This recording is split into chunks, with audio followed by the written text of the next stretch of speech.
बेटे जब हम कंडक्टर्स एंड कंडक्टेंस की बात करते हैं तो सबसे पहला पॉइंट आता है कि क्या हम समझ पाते हैं कि कंडक्टर्स यानी क्या। तो आपने कहा कंडक्टर्स दो तरह के होते थे, one is named as metallic conductors और एक हमारे पास होते थे electrolytic conductors. Do you remember?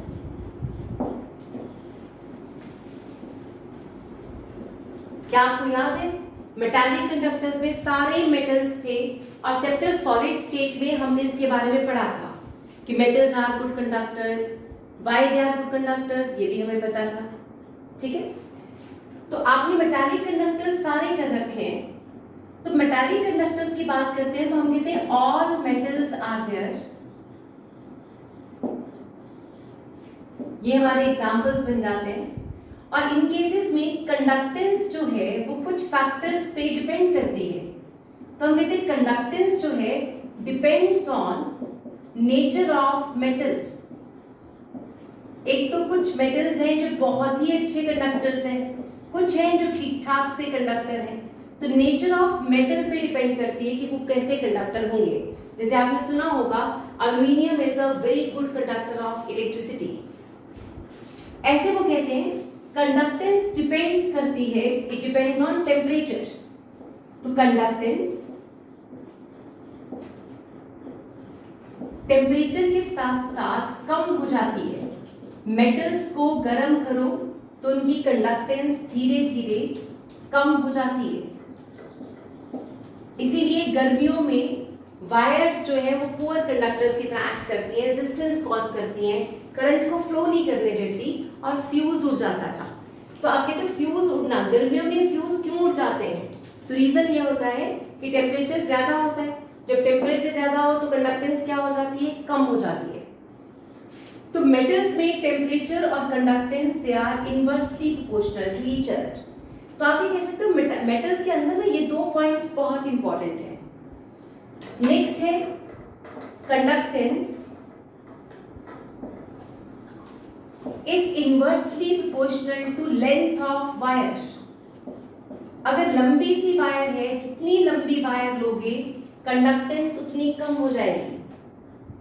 और conductance is directly proportional to area of cross section of wire.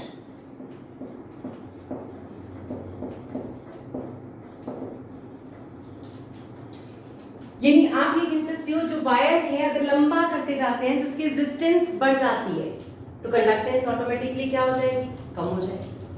अगर वायर मोटी है, एरिया ज्यादा है, यानी आपने एक इतनी मोटी सी वायर ली तो आपको वायर अगर जितनी ज्यादा मोटी होती जाएगी उसकी रेजिस्टेंस उतनी कम, उसकी कंडक्टेंस उतनी ही ज्यादा। तो वायर्स के केस में हमारे ये चार रूल्स काम करते हैं। ठीक है, प्लस टू क्लास यहां तक समझ आ गया बेटा? डन? टेम्परेचर में क्या होता है बेटे? गर्मियों में वायर्स जो होती हैं वो उतनी अच्छी कंडक्टर नहीं रह पाती जितनी वो नॉर्मली होती है। उसका रीजन क्या होता है कि समर्स में क्या होता है, जब आप करंट फ्लो करते हो, जब आप करंट पास करते हो तो वो जो कर्नल्स होते हैं ना बहुत वाइब्रेट कर रहे होते हैं गर्मी से। तो कर्नल्स ऊपर नीचे जा रहे हैं तो रास्ता जो है ना इलेक्ट्रॉन्स का ब्लॉक हो जाता है। जैसे इलेक्ट्रॉन ऐसे जाना था, अब इसने ऐसे ऐसे करना शुरू कर दिया तो इलेक्ट्रॉन के जाने में प्रॉब्लम आएगी।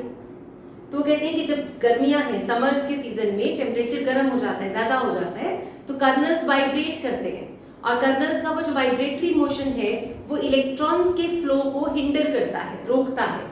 और जब वो इलेक्ट्रॉन्स के फ्लो को रोकता है तो नेचुरल है कंडक्टेंस क्या हो जाएगी? कम हो जाएगी। राइट? समझ आया? हाँ जी बेटा। तो जल्दी इसके पॉइंट्स नोट करेंगे और बेटा हम 3 सेशंस लगाएंगे क्लास में। Naturally we are going to have the 3 sessions. तो जब फर्स्ट सेशन के बाद डिस्कनेक्ट हो गए अभी, तो आपने क्या करना है, उसके बाद आराम से एक लंबी सांस लेनी है, फ्रेश होना है और फिर दोबारा से रीस्टार्ट करना है। क्योंकि एट अ स्ट्रेच जब हम 3 क्लासेस इकट्ठी 2 घंटे की क्लास लगाते हैं तो जो अटेंशन स्पैन है वो खराब हो जाता है, यानी इतना लंबा अटेंशन स्पैन रख पाना मुश्किल होता है। तो एक गिलास पानी जरूर पीना, क्लास में जब ब्रेक होगी तो एक ग्लास पानी पी के फिर रिकनेक्ट करेंगे, ठीक है? हाँ जी बोलो बच्चे। मैम हमारी मैथ्स की क्लास होती है 3:30। 3:30 आपकी 2 to 4 कहते हैं ना क्लास, या 2 to 3:30? हमारी मैथ्स की क्लास है 3:30 to 5 होती है। पर उषा मैम ने मुझे तो कहा था कि 1 से 4 लगाना है, अब 1 से 3:30 करना है। मैम 1 to 3 नहीं होती यार इस क्लास। हाँ तो 3, बस 3 तक फ्री हो जाओगे ना आप। गुंजो 3 बजे आप छूट जाओगे, ठीक है? ओके मैम, मुझे लगा आपने कहा 3 सेशंस होंगे तो और तो बच जाएगा। हाँ नहीं इतना पढ़ा के मुझे आपको हिलाना थोड़ा ना उतना ही पढ़ाना चाहिए जितना आपको समझ आ जाए। चल जल्दी से इस टॉपिक को रिवाइज करो, जल्दी से देखो। मेटल की वायर एक कंडक्टर है, और ये सारा फिजिक्स में डिटेल में करोगे। यहाँ फिजिक्स में इसके न्यूमेरिकल्स हैं, केमिस्ट्री में ये टॉपिक है और इसके न्यूमेरिकल्स हैं। तो पहले आप ये देखो, मेटल्स गुड कंडक्टर्स हैं, ये आपको पता है। टेम्परेचर बढ़ाने पर मेटल की कंडक्टेंस क्या हो जाती है? कम हो जाती है। अगर लंबी सी वायर है तो कंडक्टेंस कम, इसीलिए छोटी वायर रखते हैं। देखा फ्रिज की छोटी सी वायर होती है, एसी की वायर छोटी सी होती है। रीजन इज हम नहीं चाहते कि इतनी ज्यादा रेजिस्टेंस हो और वहां करंट फ्लो ही ना करे। तो जितने भी इंस्ट्रूमेंट्स, बड़ी हैवी अप्लायंसेस होती हैं, उनकी वायर्स वजह छोटी रखते हैं। जितनी मोटी वायर होगी, मोटी वायर होने से मतलब एरिया ज्यादा होगा, उतनी कंडक्टेंस ज्यादा होती है। इसीलिए जब आप एसी लगवाते हो तो आप कहते हो उसको कौन सी चाहिए? हैवी ड्यूटी वायर चाहिए, यानी मोटी वायर चाहिए तो करंट फ्लो करता है। जबकि बल्ब लगाना हो ना तो पतली सी वायर से भी काम चल जाता है, क्योंकि बल्ब को ज्यादा वोल्टेज नहीं चाहिए थी। राइट? समझ आया सब कुछ? हाँ जी, +2 class. Yes ma'am. Yes ma'am. अब हमारे पास है इलेक्ट्रोलिटिक कंडक्टर्स। इलेक्ट्रोलिटिक कंडक्टर्स में क्या होते हैं? इलेक्ट्रोलाइट्स। तो आप बोलते हैं मोल्टन इलेक्ट्रोलाइट, राइट? और दूसरे कौन से थे? Second is aqueous salt solutions, correct. तो अब हमारे पास है इलेक्ट्रोलिटिक कंडक्टर्स यानी electrolyte.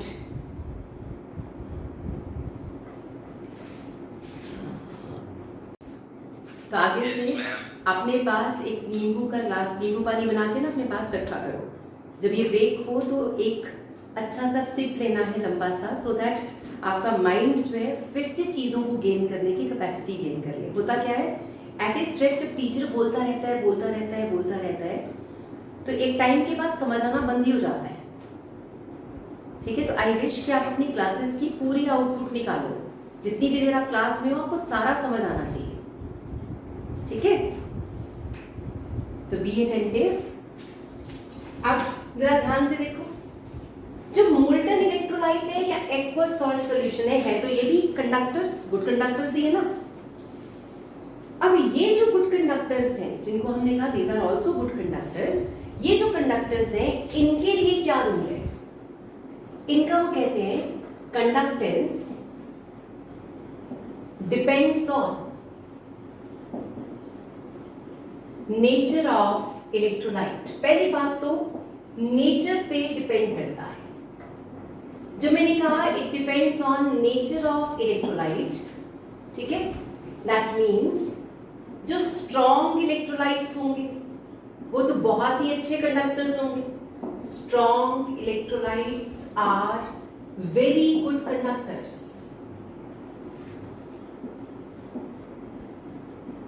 And weak electrolytes are poor conductors। सोचो जरा, क्या मैंने ऐसा आपको बोला था कि water is a poor conductor? बोला था ना? जब आपने इलेक्ट्रोलिसिस ऑफ वाटर किया था तो क्या हम ऐसा लिखते थे कि पानी एक पुअर कंडक्टर है इसलिए इसमें सल्फ्यूरिक एसिड डाला जाएगा? Do you remember? Yes ma'am. तो हम यही कहना चाह रहे थे, वहां पे यही पॉइंट था कि अगर NaCl है, अगर आपने NaCl लिया, इसकी डिग्री ऑफ डिसोसिएशन 1 होती है। अल्फा क्या होता है? Degree of dissociation. इसका डिग्री ऑफ डिसोसिएशन 1 है। ये एक स्ट्रॉन्ग इलेक्ट्रोलाइट है, इसलिए बहुत अच्छा कंडक्टर है। जबकि वाटर जो है वो क्या है, it's degree of dissociation is very very very very less than 1, बहुत ही कम टूटता है, वीक इलेक्ट्रोलाइट है, और इसीलिए क्या बन गया है, पुअर कंडक्टर या फिर बैड कंडक्टर। तो आपको याद होगा हमने पानी की इलेक्ट्रोलिसिस करने से पहले उसमें सल्फ्यूरिक एसिड डाला था और हमने लिखा था एसिड क्यों ऐड कर रहे हैं, in order to increase the conductance, है ना, याद आ गया? First point clear? Yes. Second point वो कहते हैं कि इनके लिए कंडक्टेंस जो है that is directly proportional to temperature. Conductance is directly proportional to temperature for electrolytes. तो इलेक्ट्रोलाइट्स के लिए कंडक्टेंस टेम्परेचर के डायरेक्टली प्रोपोर्शनल है। जब हम कहते हैं it is directly proportional to the temperature, इसका मतलब जितना इलेक्ट्रोलाइट गर्म होगा उतनी ज्यादा अच्छी कंडक्टेंस होगी। इसीलिए आपने कभी नोट किया हो वो जो टॉर्च या टॉयज के अंदर सेल डालते थे, याद है आपको, छोटे छोटे सेल डालते थे, पेंसिल सेल, तो आपने टॉर्च के अंदर डालते थे या टॉयज के अंदर डालते थे, तो कई बार वो ना चलना बंद कर देता था इंस्ट्रूमेंट जो आपके टॉय है, तो उसको धूप में रखते थे और धूप में सेल रखने के बाद उसे चलाओ तो बड़ा अच्छा चलता था। डू यू रिमेम्बर, कभी किया है किसी ने ऐसा? यस मैम, और जब चार्ज करते हैं सेल्स कभी-कभी मेरी धूप में रखते थे। बिल्कुल बिल्कुल। तो वो धूप में रखने से क्या हुआ, यहाँ वैसे से गर्म, आपने वो भी देखा होगा, मैंने खुद भी किया है, कई बार सेल चलता नहीं तो उसका ऐसे हाथ से ना, जैसे मार्कर की जगह सेल ले लो, ऐसे से करते थे बहुत अच्छे से, और उसे जब ऐसे से करते थे और फिर उसे डालते थे वो चल पड़ता था। तो उसका रीजन था कि आपका हाथ जो है उसको क्या दे रहा है, एनर्जी दे रहा है। तो इलेक्ट्रोलाइट मोबाइल यानी आयंस मूव करेंगे, तो हम कहेंगे टेम्परेचर के साथ डायरेक्ट प्रोपोर्शनल। तो रीजन क्या है, because on increasing temperature ionic यानी आयंस की जो मोबिलिटी है, ionic mobility increases, therefore conductance increases। तो हम ये कहेंगे यहाँ पे आपके पास सेम रूल आ जाएगा कि आप कहोगे आयनिक मोबिलिटी बढ़ जाती है इसलिए कंडक्टेंस बढ़ जाती है। तो एक फैक्टर हो गया हमारा नेचर ऑफ इलेक्ट्रोलाइट, दूसरा फैक्टर हमारे पास क्या आ गया, टेम्परेचर। हाँ जी बेटे, सेल को प्रेस, हाँ कर सकते हैं ऐसा, राइट।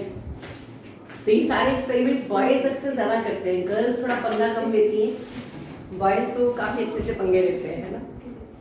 कितने सारे बॉयज ने, याद है आपको, सेल आपने तोड़ा भी होगा, सेल को तोड़ के देखा होगा उसके अंदर क्या पड़ा है। हाँ, एक लिक्विड निकलता है और एक कार्बन की रॉड सी निकलती है ना। और मैम ये मोटर्स वगैरह भी छोटी जब छोटे थे मैम, तो वायर लेके अपने आप मोटर पे हाथों से ही जोड़ के देखते थे, हाँ। चलती रही। और जितने टॉयज बॉयज तोड़ते हैं ना, गर्ल्स उतने टॉयज नहीं तोड़ती, है ना, क्योंकि बॉयज को होता है कि हम पहले देखिए उसके अंदर है क्या, ऐसा क्या है उसके अंदर, ऐसे कैसे चल रहा है ना। गर्ल्स सोच रही है हमने ऐसे पंगे क्यों नहीं लिए। तो बेटा ये बेसिक इंस्टिंक्ट होता है, don't mind it, hardly matters, क्योंकि हर एक का इंस्टिंक्ट एक जैसा नहीं होता। कुछ इंस्टिंक्ट गर्ल्स में बहुत अच्छे होते हैं, वो बॉयज के पास नहीं होते, और कुछ बॉयज में बहुत अच्छे होते हैं, वो गर्ल्स के पास नहीं होते। और मिक्स एंड मैच से ही दुनिया चलती है, राइट। चलो ओके बेटा, अब 2 पॉइंट्स हमें ये भी समझ आ गए। हाँ जी बेटे बोलो। नाम जो ट्यूबलाइट तोड़ते हैं तो उसके अंदर से हमें जो गैस निकलती है वो कौन सी गैस होती है? जनरली आर्गन, नियॉन, आर्गन, ऐसी।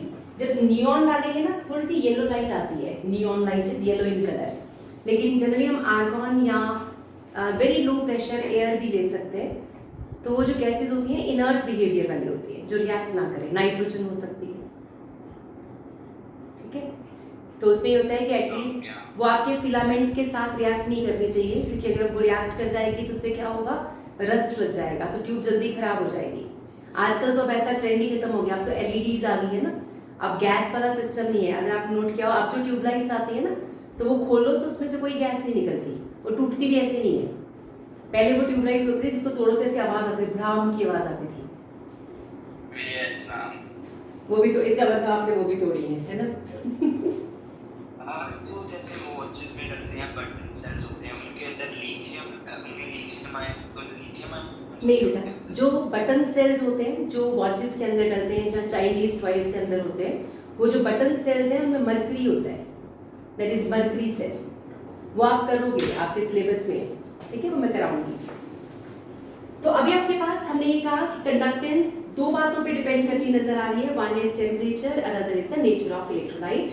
नेक्स्ट पॉइंट बेटा आपके पास है, अब इलेक्ट्रोलाइट जब कंडक्ट करेगा उसकी वायर की लेंथ तो हो नहीं सकती ना, क्योंकि इलेक्ट्रोलाइट कोई वायर तो नहीं कि लेंथ माप लेंगे। तो वो आपसे कहते हैं कि यहाँ पे एक प्लेट है, इस प्लेट में और इस प्लेट में, यानी एक आपकी एनोड है और एक आपकी कैथोड है, तो आपने कैथोड और एनोड के बीच में ही तो इलेक्ट्रोलाइट को रखा हुआ है ना, तो electrolyte is there in between the electrodes. ये जो डिस्टेंस है ना इन दोनों के बीच का, ये डिस्टेंस है लेंथ, और जो इसका एरिया होगा that is called area of plate, area A. तो length is distance between the two plates और area is area of that plate. तो अब आप कहते हो कि जो रेजिस्टेंस होती है directly proportional to length, inversely proportional to area, तो कंडक्टेंस रेजिस्टेंस का उल्टा होगा। तो कंडक्टेंस क्या आ जाएगा? Directly proportional to area, inversely proportional to length. This is the reason, अगर आप लेड स्टोरेज बैटरीज की बात करते हो, कोई भी बैटरी की बात करते हो, तो प्लेट्स बहुत पास पास होती हैं और बहुत बड़ी बड़ी प्लेट्स होती हैं। बैटरी देखिए ना बड़ी सी, जो घर में इन्वर्टर वाली बैटरी होती है, देखिए सबने, ऑलमोस्ट सबने देखी होगी। तो वो जो इन्वर्टर की बैटरी होती है, उस बैटरी के अंदर क्या होता है, बहुत सारी प्लेट्स होती है लेड की, 1 2 3 4 ऐसे बहुत सारी। वो जो प्लेट्स हैं उनको पास पास रखा जाता है, ठीक है, बहुत ही पास, ताकि बीच में इलेक्ट्रोलाइट आ जाए, और प्लेट का एरिया ज्यादा रखा जाता है। तो क्यों? क्योंकि हम एरिया ज्यादा रखेंगे तो कंडक्टेंस ज्यादा होगी, और लेंथ कम रखेंगे तो कंडक्टेंस ज्यादा होगी। तो इसका मतलब इलेक्ट्रोलाइट की कंडक्टेंस लेंथ और एरिया पे डिपेंड करती है। समझ आया? हाँ जी बेटे, देखो जरा ध्यान से, इज इट क्लियर? तो इलेक्ट्रोलाइटिक कंडक्टर्स, इसके अलावा वो आपसे कहते हैं conductance of electrolyte, conductance of electrolyte depends on nature of, depends on nature of solvent. आप किस में डिसॉल्व कर रहे हो इस पे भी डिपेंड करता है।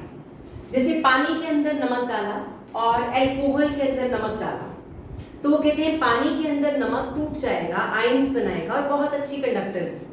लेकिन अगर नमक अल्कोहल के अंदर डाल दोगे तो इट्स अ पुअर कंडक्टर। तो हम ये कह सकते हैं NaCl in water plus water, तो आप कहोगे वेरी गुड कंडक्टर।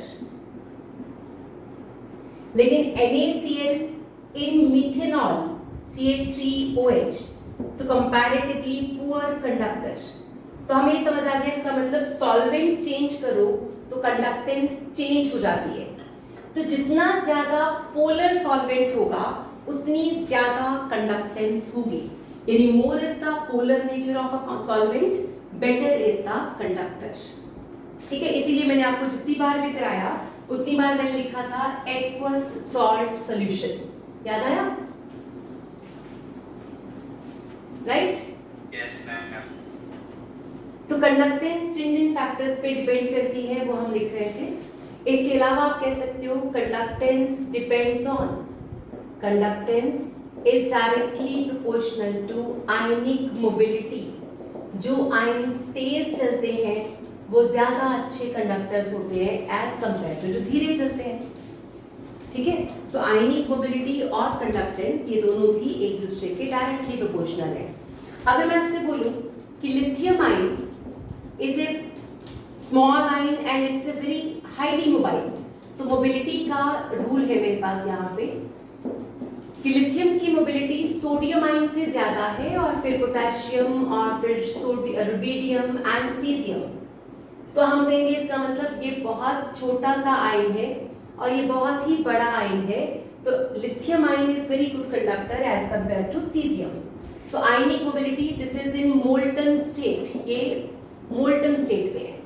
लेकिन इन वाटर, पानी के अंदर हमने जब लिया तो लिथियम आयन सबसे धीरे चल रहा था, तो मोबिलिटी का आंसर आ गया कि लिथियम आयन सबसे धीरे चल रहा है, सोडियम उससे तेज चल रहा था, potassium and then rubidium and then caesium. तो आयनिक मोबिलिटी का ऑर्डर रिवर्स हो गया। तो इसका मतलब पानी के अंदर कंडक्टेंस कुछ और है और पानी के बिना जब कंडक्टेंस ली तो वो कुछ और है। तो रीजन फॉर दैट इज बेटे लिथियम यहाँ पे एक्वस है, पानी के अंदर वो हाइड्रेट हो जाते हैं और हाइड्रेटेड आयंस में lithium is strongly hydrated. Lithium is strongly hydrated, यानी खुद तो चाहे वो छोटा था लेकिन उसके चारों तरफ इतने पानी के मॉलिक्यूल्स आ गए कि वो उतनी पानी के मॉलिक्यूल से सराउंड हो गया, अब उसके लिए चलना भी मुश्किल है। तो लिथियम आयन पानी के अंदर बहुत बड़ा हो जाता है, अदरवाइज वो बहुत छोटा है। तो हमें ये पता है कि हाइड्रेशन डिपेंड करती है साइज पे, जितना छोटा साइज उतनी ज्यादा हाइड्रेशन। तो स्मॉल साइज स्ट्रांगली हाइड्रेटेड। तो आप कहोगे लिथियम आयन क्या है? स्मॉल साइज्ड है, साइज बहुत छोटा है, इसीलिए ये बहुत अच्छे से हाइड्रेट हुआ और बहुत ही धीरे चल पा रहा था। तो ये हमारे पास थे factors, those are going to affect the conductance of electrolyte. तो इलेक्ट्रोलाइट की कंडक्टेंस पे बहुत बार ऑब्जेक्टिव क्वेश्चंस फ्रेम होते हैं और वो क्वेश्चंस आपको वहां नजर आ सकते हैं, राइट? बता दो please. Ionic mobility, ionic mobility की बात कर रहे हैं। आपने +1 में जब एस ब्लॉक किया था, चैप्टर एस ब्लॉक, तो एस ब्लॉक में हम कहते थे आयंस यानी अल्कली मेटल्स। तो ये आयंस है। लिथियम आयन का साइज सबसे छोटा है क्योंकि डाउन द ग्रुप साइज क्या करता है? इंक्रीज। याद है? Radius increases down the group, ठीक है? यस। अगर आयंस लें तो भी रेडियस क्या करता है? इंक्रीज करता है, ठीक? यस। अब इसका मतलब ये सबसे छोटा है और ये सबसे बड़ा। अब जब हम मोल्टन स्टेट में लेते हैं तो रेट ऑफ डिफ्यूजन यानी स्टेट्स ऑफ मैटर, हम कहते थे डिफ्यूज करने के लिए जो जितना छोटा होता है ना वो उतनी जल्दी डिफ्यूज करता है। Small is the size, faster is the rate of diffusion, ठीक? जैसे मान लो अगर मेरे पास हाइड्रोजन गैस है और ऑक्सीजन गैस है, तो हाइड्रोजन बहुत छोटू सा है 2 ग्राम्स और ऑक्सीजन कितना है 32 ग्राम्स। तो वो कहते हैं 2 ग्राम्स वाली गैस बहुत जल्दी फैल जाएगी और ऑक्सीजन धीरे धीरे फैलेगी। ऐसे ही हम ये कह रहे हैं कि लिथियम बहुत छोटू सा है इसलिए ये बहुत तेज चलेगा, सोडियम उससे धीरे, पोटेशियम और भी स्लो एंड सो ऑन। तो ऐसा होता है जब मोल्टन स्टेट है तो सिर्फ लिथियम आयंस ही हैं और लिथियम और क्लोराइड और कोई भी नहीं है। लेकिन जब हमने उसको पानी में डाल दिया, आपने उसको पानी के अंदर डाला, तो पानी के अंदर क्या होता है कि लिथियम आयन के चारों तरफ वाटर आ जाता है। इस प्रोसेस को हम बोलते थे हाइड्रेशन, ठीक है? तो लिथियम आयन चारों तरफ से सराउंडेड है विद वाटर। जैसे आपने कहा it is surrounded with water from all the sides, तो इसको हम बोलेंगे हाइड्रेटेड केटाइन। अब लिथियम आयन अकेला नहीं चल रहा, उसके साथ ये पानी भी चल रहा है, तो अब नेचुरली बल्कि सा हो गया। अकेला चलना तो आसान है, जैसे आपने अकेले भागना हो तो बहुत आसान है, लेकिन अगर अपने क्लास के 25 बच्चों को साथ लेके भागना हो तो मुश्किल है। आपकी स्पीड स्लो हो जाएगी, सबको इकट्ठा करना पड़ेगा, सबको मिला के चलना पड़ेगा, सबको रास्ता बताना पड़ेगा, इट विल बिकम डिफिकल्ट। तो ऐसे वो कह रहे हैं कि लिथियम अकेला तो बहुत तेज चल रहा था, लेकिन जैसे वो पानी के साथ आया तो बहुत सारे मॉलिक्यूल्स उसके साथ चिपक गए। अब उसकी चलने की कैपेसिटी क्या हो गई, स्लो हो गई। और हाइड्रेशन जो है वो क्या होती है, हाइड्रेशन एक ऐसा प्रोसेस है जो डायरेक्टली प्रोपोर्शनल टू चार्ज और इनवर्सली प्रोपोर्शनल टू साइज होता है। ठीक है, अब चार्ज सबका सेम था इसलिए मैंने चार्ज को देखा ही नहीं, मैंने सीधा क्या देखा, साइज। जिसका साइज सबसे कम है, स्मॉल साइज, हाई हाइड्रेशन। इसका मतलब अल्टीमेटली लिथियम सबसे ज्यादा पानी इसकी तरफ अट्रैक्ट हो रहा है, सीजियम की तरफ उतनी अट्रैक्शन नहीं है। तो ऐसे समझ के देखो, एक लिथियम के सराउंडिंग्स में अगर 1000 वाटर मॉलिक्यूल्स हैं तो एक सीजियम के सराउंडिंग में सिर्फ 50 वाटर मॉलिक्यूल्स हैं। तो नेचुरल लिथियम बहुत बड़ा हो जाएगा और ये धीरे चलेगा। ठीक है, समझ आया? Thank you ma'am. ओके बेटा। Yes ma'am. हाँ जी बेटा, तो we are finish with this topic, area of, just a minute.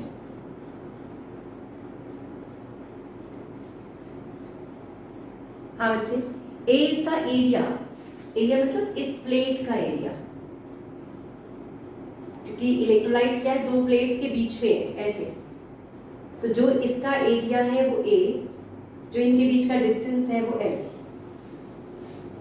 ठीक है, समझ आ गया बच्चे? मैम जो ये एरिया है ये इलेक्ट्रोलाइट के अंदर वाला है ना ना, इस प्लेट का एरिया, जैसे मान लो मैंने सर्कुलर प्लेट ली तो इसका एरिया, तो ये इसका रेडियस है r, तो आप कहोगे पाई r स्क्वायर।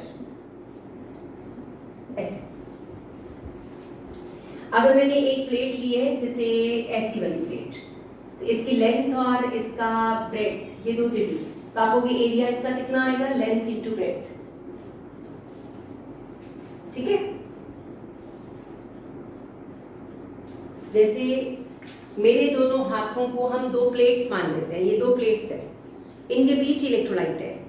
ठीक है, अब इन दो प्लेट्स के बीच का इलेक्ट्रोलाइट है, तो जो डिस्टेंस है, जो लेंथ है वो ये है, इन दोनों के बीच की डिस्टेंस, और एरिया मुझे इस हाथ का लेना है, ऐसे इस हाथ का, तो दोनों का एरिया सेम रखा जाता है, तो हम कहते हैं द कॉमन एरिया, इसका एरिया और इसका एरिया जितना कॉमन दोनों का सेम है उतना area into the length, that is called you can see area of cross section of wire, यहाँ पे हम कहेंगे एरिया ऑफ प्लेट। डन? ठीक है जी, हाँ जी बोलो बच्चे, बोलो बेटा।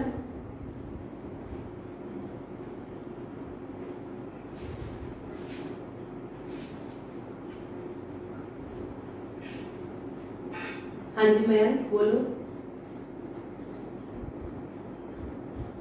कुछ पूछना है?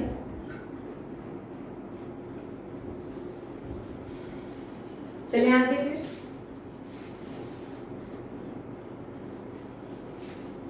अब हमारे पास है, हाँ जी बोलो बेटा।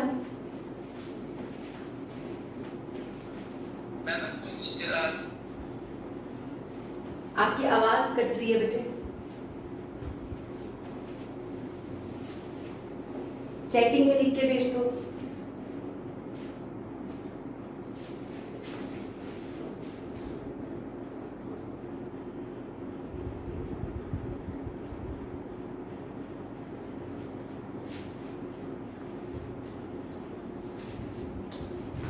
अब आपके पास है V I R, तो next we have is V I R। V हम बोलते हैं potential, I is named as current and R is called resistance.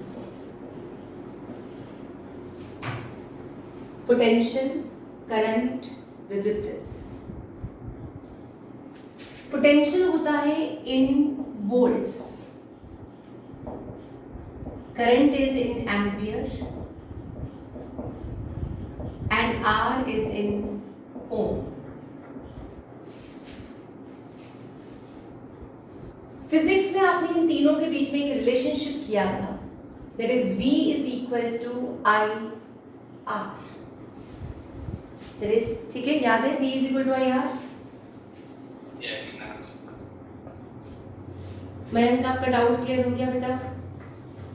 Mayank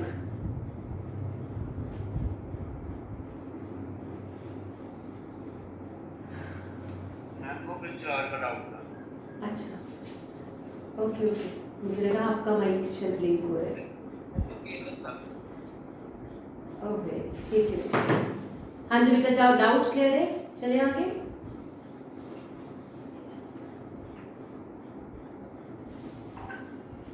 यहाँ पे ना माइक ब्लिंक कर जाता है और मुझे लगा शायद आपका है। मैम वो पेटर्न का डाउट था। हाँ ठीक है बेटे। केतन अभी क्लास में कहाँ है? केतन डिस्कनेक्ट हो गया? नेटवर्क इशू होगा। तभी उसकी आवाज की नहीं आ रही थी ना हमारे पास। चलो, V is equal to I R लिख लिया, ठीक है? यस जब हमने लिखा V is equal to I R, तो V में क्या हो गया? Voltage, current, resistance. वो आपसे कहते हैं ये जो रेजिस्टेंस, एक तो हमारा ये फॉर्मूला है, अब दूसरा फॉर्मूला बनता है resistance is equal to rho L by A। Second important formula for numericals is resistance is equal to resistivity L by A। अब यहाँ पे L by A हमारा बोला जाएगा सेल कांस्टेंट, इसको हम बोलते हैं सेल कांस्टेंट। और रो जो है that is called resistivity, it is named as resistivity or specific resistance।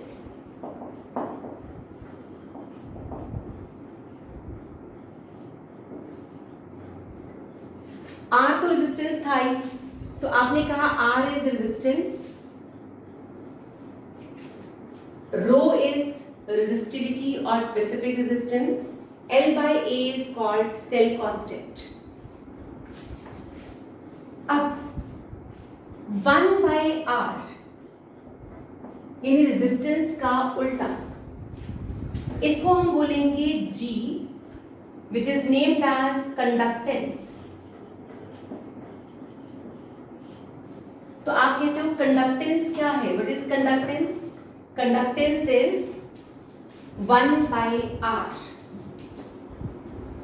और जो सेल कांस्टेंट है उसको हम एक और सिंबल से रिप्रेजेंट कर देते हैं, दैट इज G स्टार। तो G star is the symbolic representation of your cell constant। दोबारा देख लो, हमने पहले लिखा R is equal to rho L by A, 1 by R is equal to G, that is called conductance, L by A is called cell constant, rho is called resistivity or specific resistance। ठीक है बेटा, यहां तक clear?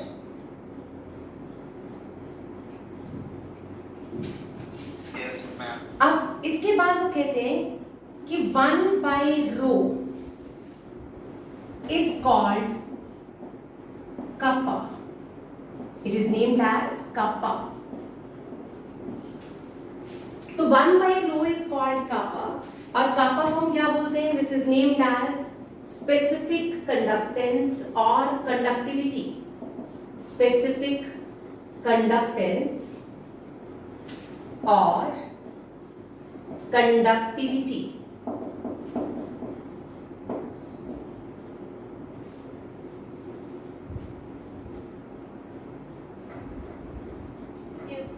हाँ जी बेटे। Ma'am तो कापा वो किसी साइंटिस्ट का नाम था? कापा एक वर्ड है, इट्स कंडक्टिविटी का सिंबल है। ये किसी का सरनेम तो हो सकता है, किसी का नाम नहीं है। मैम हाँ जी बेटा, आप फिजिक्स वाले सर से पूछना। फिजिक्स में ना इसको कंडक्टिविटी को सिग्मा से डिनोट किया था। हाँ मतलब वही है ना, फिजिक्स में हर सिंबल्स अलग हो सकते हैं लेकिन मीनिंग वही है। जब हम केमिस्ट्री में करते हैं ना, हम उसे कापा लिखते हैं, ठीक है? यानी आपको जब केमिस्ट्री में दिखेगा ना इलेक्ट्रोलाइट के लिए, तो आपको इसका वर्ड, इसकी टर्म कापा नजर आएगी। और फिजिक्स में आप अगर सिग्मा से कर रहे हो तो नो प्रॉब्लम्स, सिंबल चेंज हो सकता है, मतलब वही है। डिफरेंस है टारगेट का। यहाँ टारगेट कौन है? इलेक्ट्रोलाइट। वहाँ टारगेट कौन होगा? मेटल। ठीक है, अब देखो, जब आपने लिखा 1 by हाँ बोलो। अपने आप टॉप पे G is equals to L by A था सेल कांस्टेंट। दोबारा बोलो। सेल बाय कांस्टेंट, हाँ there is G star, cell constant.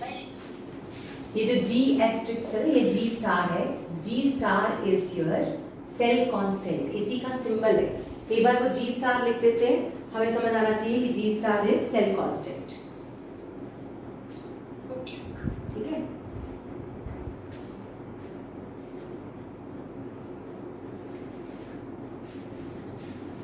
One by rho is equal to kappa. यहां तक हो गया, चलिए आगे नेक्स्ट पॉइंट।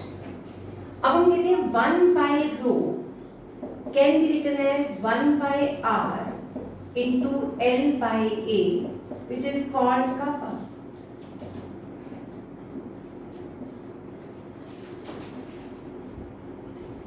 अब वन बाय आर क्या है बेटा? One by R is G और L by I A is G star. इसका मतलब कापा जो है वो G इंटू जी स्टार हो गया, यानी conductance into cell constant is called kappa. तो आप कह सकते हो conductance into cell constant is equal to कापा,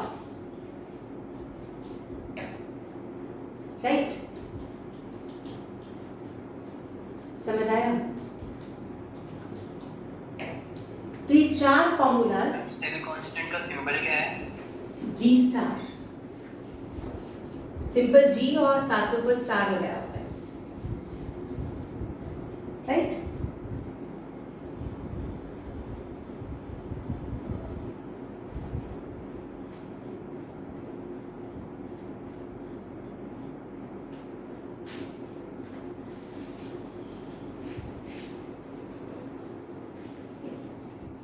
हाँ जी केतन, केतन आपने, हाँ वो बात बिल्कुल सही है। अगर मान लो ऐसी प्लेट है और इतना आपने सबमर्ज किया है तो आपको ये एरिया लेना पड़ेगा। This is the area to be taken, ठीक है? अगर इलेक्ट्रोलाइट पूरा ऊपर तक लेंगे तो पूरा एरिया लेना है। तो जितना एरिया उस इलेक्ट्रोड का इलेक्ट्रोलाइट के अंदर डूबा हुआ है वही कंसिडर किया जाता है। That is true, correct. और कापा क्या है? Kappa is one by resistivity. तो वन बाय रेजिस्टिविटी यानी one by rho, one by rho is equal to kappa. अब रो क्या है? Rho is R A by L. तो आपने लिखा वन बाय रो, तो ये बन गया one by R L by A. One by R को कंडक्टेंस कहते हो और एल बाय ए को सेल कांस्टेंट, राइट? तो हमारे ये चार फॉर्मूलाज हो गए। Those are very important for your numerical part. तो न्यूमेरिकल्स में हमें ये चार फॉर्मूला समझने थे। अब क्वेश्चन अराइजेस, जब आपने कहा V is equal to I R, तो first formula, second formula is R is equal to rho L by A, third formula is 1 by R is G, and the fourth formula is kappa is equal to 1 by rho, or we can say 1 by R into L by A। देखा जाए तो ये चार formulas हैं। अब जरा इनके unit system देख लेते हैं। बेटा इनकी यूनिट्स की बात करें तो हमें, अगर मैं आपसे बोलूं what are the units of rho, तो क्या आंसर लिखोगे? यूनिट्स L बाय A का यूनिट क्या होगा? बताओ जरा। Metre inverse. Yes, metre inverse या फिर सेंटीमीटर इनवर्स, बिल्कुल ठीक। रो,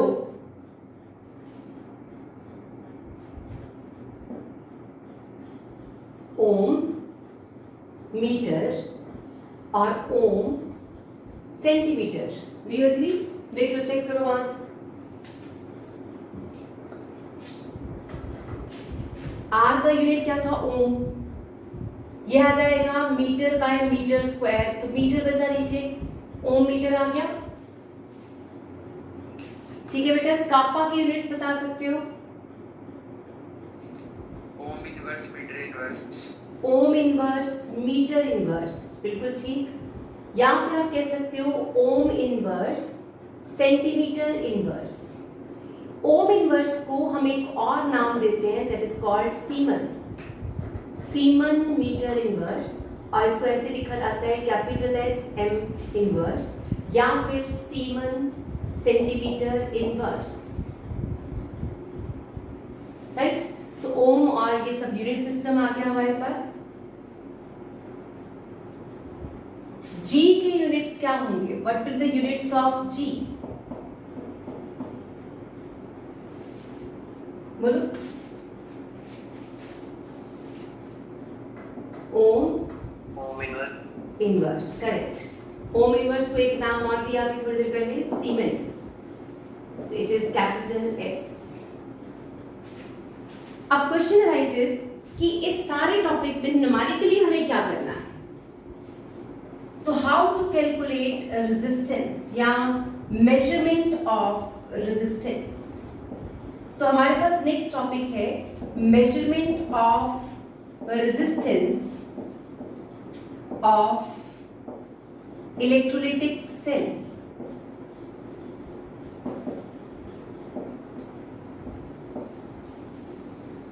क्योंकि जब तक रेजिस्टेंस नहीं है तब तक आपके पास कंडक्टेंस नहीं आ सकती, और अगर कंडक्टेंस नहीं है तो आप कापा नहीं निकाल सकते। इसका मतलब रेजिस्टेंस की रोल प्ले करता है।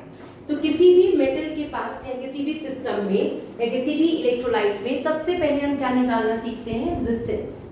तो रेजिस्टेंस कैलकुलेट करने के लिए आपका आंसर है व्हीटस्टोन ब्रिज। हम क्या यूज करेंगे? We are going to use Wheatstone bridge is used. Wheatstone bridge physics का एक इंपॉर्टेंट एक्सपेरिमेंट है, और उस एक्सपेरिमेंट में आप क्या करते हो? 4 रेजिस्टेंसेस को कनेक्ट करते हो। We are going to connect 4 resistances, ठीक है, और बीच में एक नल डिटेक्टर लगा देते हो। This is called null detector. ये जो नल डिटेक्टर है इसका काम है आपको ये बताना कि यहाँ पे कोई रीडिंग नहीं आनी चाहिए, that is called null detector है। 4 रेजिस्टेंसेस हैं, one is R1, R2, R3, R4, R1, R2, R3, R4, और इनको एक बैटरी के साथ कनेक्ट कर दिया जाता है। तो ऐसा एक सिस्टम बनता है जिसको हम बोलते थे व्हीटस्टोन ब्रिज इन फिजिक्स। ये फिजिक्स का टॉपिक है नो डाउट, लेकिन इसमें हम क्या चेक करते हैं? What we can know is इसमें एक रेजिस्टेंस एडजस्टेबल रेजिस्टेंस है, एक हम कह देते हैं रियोस्टैट। रियोस्टैट क्या होता है? सुना है कभी रियोस्टैट? बोलो। तो रियोस्टैट इज एडजस्टेबल रेजिस्टेंस, उसको आगे बढ़ा कम कर सकते हैं, रेजिस्टेंस बढ़ाई भी जा सकती है, कम भी की जा सकती है। तो आपसे कहते हैं व्हीटस्टोन ब्रिज का एक फॉर्मूला होता है, that is R1 by R2 is equal to R3 by R4। हमारे पास 2 नोन रेजिस्टेंस होती हैं, 2 रेजिस्टेंसेस वो जो आपको पता हो, 1 अननोन रेजिस्टेंस होगी जो आप जानना चाहते हो, और एक हमारे पास रियोस्टैट होता है जो आप कहते हो एडजस्टेबल रेजिस्टेंस है।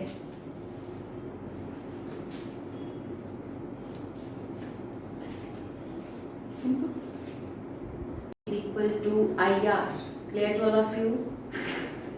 R is equal to rho L by A.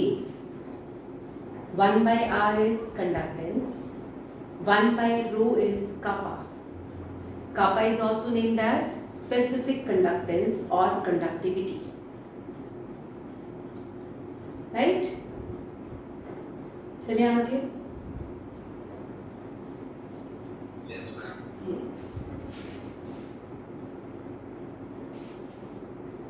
Now we are moving on to, अब हमने कहा एक व्हीटस्टोन ब्रिज होगा, और उस व्हीटस्टोन ब्रिज से हम क्या नोट करेंगे? We will measure the value of unknown resistance.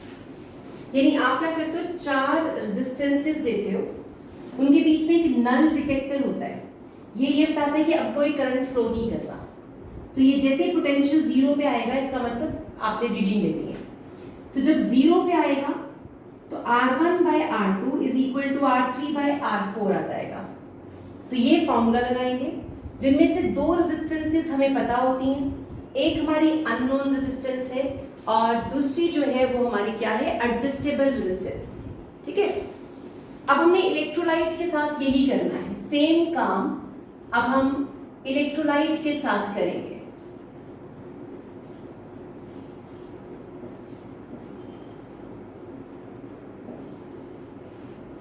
अब ये हमारा इलेक्ट्रोलाइट है जिसकी हम रेजिस्टेंस निकालना चाहते हैं।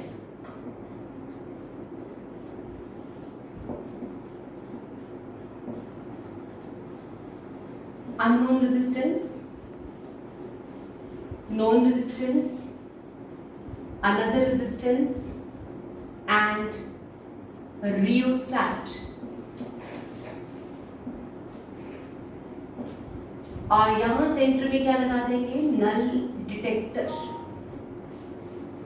और फिर हम इसको कनेक्ट करेंगे विद अ एसी वोल्टेज। यहां इसके चारों तरफ एक थर्मोस्टेट लगाया जाएगा, यानी यहां पे आपने एक थर्मोस्टेट लगाना है। Here we have one thermostat। तो आपने जब इसकी रेजिस्टेंस निकालनी है, ये मेरी हो गई unknown resistance, this is unknown resistance जिसको आप कैलकुलेट करना चाहते हो।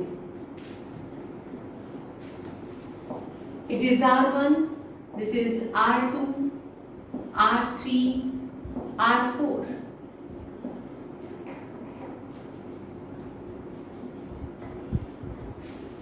तो फिर से आप क्या कहोगे, it is named as, formula is same, R1/R2 is equal to R3/R4। हाँ जी बेटे,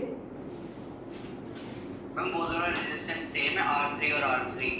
नहीं बेटा, डिफरेंट, सारी रेजिस्टेंस की वैल्यू अलग है, लेकिन कुछ हमें पता होती है, कुछ हमें नहीं पता होती। तो एक हमारी अननोन रेजिस्टेंस है जो आपकी इलेक्ट्रोलाइट वाली रेजिस्टेंस है, जो रियोस्टैट वाली रेजिस्टेंस है वो आप एडजस्ट कर सकते हो, कम कर सकते हो, ज्यादा कर सकते हो। बाकी की दो रेजिस्टेंसेस, हाँ बोलो। R3 और R3 लिखा है ना आपने? R3 लिख दिया कहाँ पे? नहीं, ये 2 है बेटे, सॉरी, इसको 2 करें।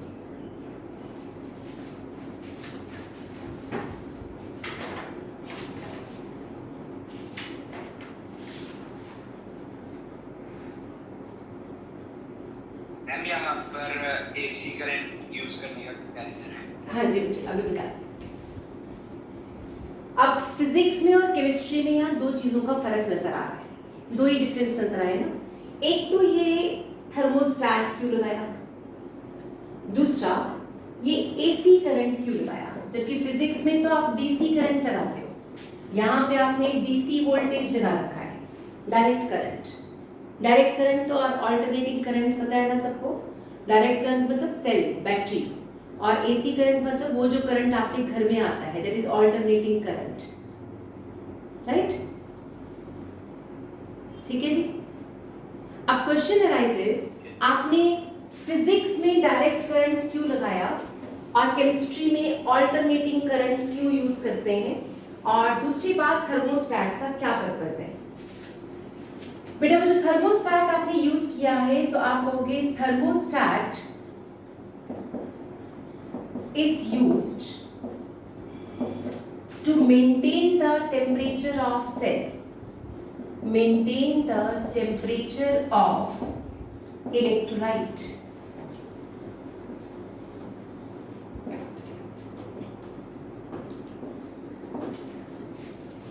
Because resistance is inversely proportional to temperature।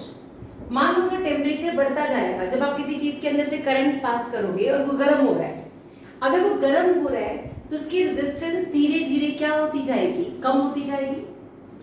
और अगर उसकी रेजिस्टेंस धीरे धीरे कम हो रही है तो अंडरस्टूड सी बात हो गई ना कि वहां पे क्या होगा, रेजिस्टेंस की वैल्यू बदलती जाएगी। तो तो अभी मान लो आपने 4 बजे एक्सपेरिमेंट स्टार्ट किया, 4 o'clock आपने रेजिस्टेंस की वैल्यू निकाली, मान लो 100 ओम। फिर आपने 4:10 पे दोबारा से रीडिंग ली तो वैल्यू आ गई 80 ओम या 85 या 90 ओम। फिर आपने 10 मिनट बाद फिर रीडिंग ली, फिर वो अलग रीडिंग आ रही है।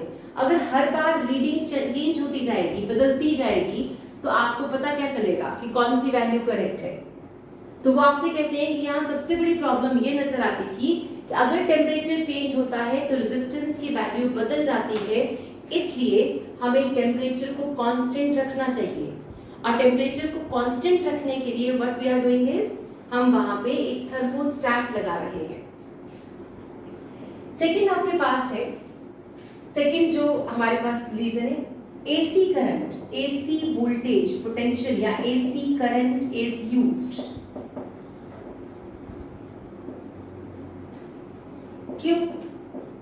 रीजन ये है बिकॉज डीसी यानी डायरेक्ट करंट, तो आप कहोगे ऑल्टरनेटिंग करंट यूज किया। डायरेक्ट करंट क्या नुकसान कर सकता है? Because direct current leads to decrease in the concentration of ions in the cell।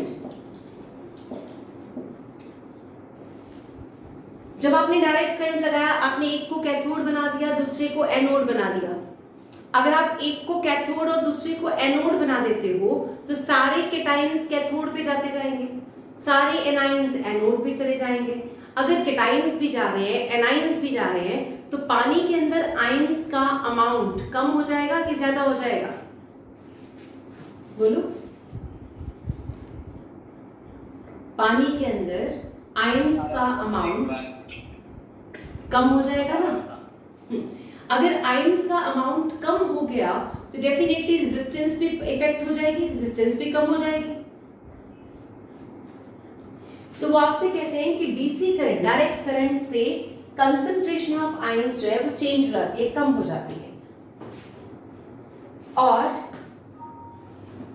Conductance जो है it is directly proportional to number of ions per unit volume. यहां आप कह सकते हो नंबर ऑफ आयंस, तो कंडक्टेंस जो है वो नंबर ऑफ आयंस पे डिपेंड करती है, तो अल्टीमेटली रेजिस्टेंस भी डिपेंड करेगी। तो आपसे कहते हैं डायरेक्ट करंट तो नहीं लगा सकते, डायरेक्ट करंट लगाने से आयंस की कंसंट्रेशन इफेक्ट होती है। अब ऑल्टरनेटिंग करंट में क्या होता है? ऑल्टरनेटिंग करंट में जैसे अभी मेरा हाथ, लेट अस सपोज ये एनोड है और ये कैथोड, ऑल्टरनेट एक टाइम के बाद ये फिर वापस कैथोड बनेगा और ये एनोड। अभी ये कैथोड था, फिर एनोड बना, फिर कैथोड बनेगा, फिर एनोड बनेगा, फिर से कैथोड, फिर से एनोड, ऐसे ये भी उल्टा करता रहेगा। तो ये कभी भी परमानेंटली कैथोड या परमानेंटली एनोड नहीं होता, ऑल्टरनेट करता रहता है। और उससे क्या होता है, एक केटाइन यहाँ गया, ये अभी कैथोड है, केटाइन यहाँ गया, थोड़ी देर बाद ये क्या बन जाएगा? एनोड, ये केटाइन वापस आ जाएगा, फिर केटाइन गया, फिर वापस आ गया। Ion is going at this, coming back to the solution and so on. In this way कभी यहाँ क्या हो रही है? रिडक्शन, कभी क्या हो रही है? Oxidation. Reduction, oxidation, reduction, oxidation, ऐसे यहाँ पे भी ऑक्सीडेशन, रिडक्शन, ऑक्सीडेशन, रिडक्शन। तो अल्टीमेटली सोल्यूशन के अंदर आयंस सेम ही रह जाते हैं, तो number of ions inside the solution are going to be same. तो ऑल्टरनेटिंग करंट यूज करने का क्या फायदा हुआ? Used and because AC alternating current cannot affect the concentration of ions in electrolyte, इसलिए आपने यहाँ alternating current रखा है, क्योंकि आपको पता है यहाँ कोई मेटल की वायर नहीं है कि इलेक्ट्रॉन्स हैं और चलते जा रहे हैं, यहाँ पे तो आयंस हैं। तो आयंस को कंट्रोल करने के लिए direct current is not a better way, उससे बेटर ऑप्शन था ऑल्टरनेटिंग करंट। मान लो आपने 1 मोलर सोल्यूशन की रेजिस्टेंस निकालनी है, अब 1 मोलर सोल्यूशन की रेजिस्टेंस निकालना चाहते हो, अगर ये लगाओगे तो कंसंट्रेशन धीरे धीरे 1 मोलर से 0.9 आ जाएगी, 0.8 आ जाएगी, कंसंट्रेशन कम होती जाएगी। तो ये वैल्यू भी बदलती जानी है और हम चाहते हैं कि वो 1 मोलर की ही वैल्यू रहे। तो आप कंसंट्रेशन को कांस्टेंट रखना चाहते हो, इसलिए आप कौन सा करंट यूज कर रहे हो? You are using alternating current. हाँ जी बेटा, ये बताओ रेजिस्टेंस समझ आ गया? How to measure resistance of electrolyte? मुझे ये भी समझ आया कि मैं पता नहीं समझ सा नहीं आ रहा कि कैसे मैं वो कम करेंगे कंसंट्रेशन। ये देखिए, आपने इलेक्ट्रोलिसिस किया था, ये कैथोड एनोड है, ये कैथोड। आप बताओ, ये मेरे पास A पॉजिटिव है, B नेगेटिव, तो A पॉजिटिव इसके ऊपर जाके खत्म हो जाता है ना, डिपॉजिट हो जाता है ना। Yes ma'am. और B नेगेटिव यहाँ पे जाके डिपॉजिट हो गया, तो आयंस क्या हो गए पानी में? कम हो गई। ठीक हो? हमारी आपने जो ऊपर वाले पॉइंट लिखा है, रेजिस्टेंस तो हम डायरेक्टली प्रोपोर्शनल नहीं होती टेंपरेचर को, कंडक्टेंस होती है इनवर्सली।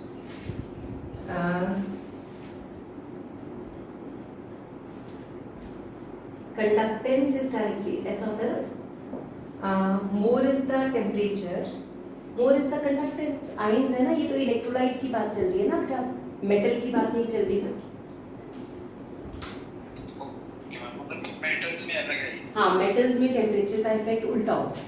मेटल्स में और इलेक्ट्रोलाइट्स में टेम्परेचर इनवर्स, बिल्कुल उल्टा बिहेव करता है। यानी मेटल्स में गर्मियों में रेजिस्टेंस ज्यादा और इलेक्ट्रोलाइट में गर्मियों में रेजिस्टेंस कम। ठीक है? Yes ma'am. हाँ जी, और कोई डाउट? जल्दी से इसे नोट करो, डायग्राम बनाओ, ये दोनों पॉइंट्स लिखो।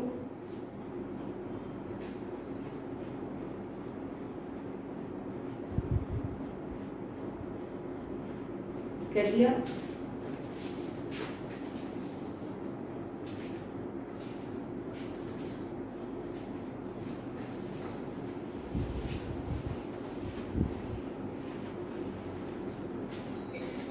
हाँ जी बेटा।